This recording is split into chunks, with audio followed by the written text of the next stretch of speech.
A Monroe County deputy will not be charged with trespassing after a judge's ruling today.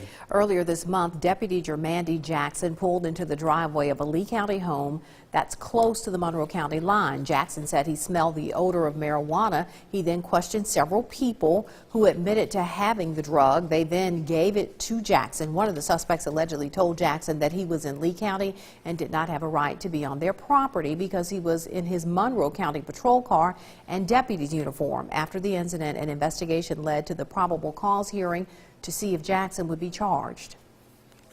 Nobody wants marijuana out there on the streets and in the community, and but when you've got officers of an improper jurisdiction making the searches and the seizures, well, the first thing that's going to happen in any trial for a prosecution of possession of that marijuana is the evidence is going to be suppressed because the officer didn't have any authority in the first place to seize it if he wasn't an officer of the proper county. What have we gotten to in this country when an officer removes marijuana from young adults or possibly even juveniles, does that in what he believes in a good faith basis, does that in what he believes is in accordance with applicable law, and he finds himself as the defendant in the courtroom, and the persons who possessed, who had possession of the marijuana are not.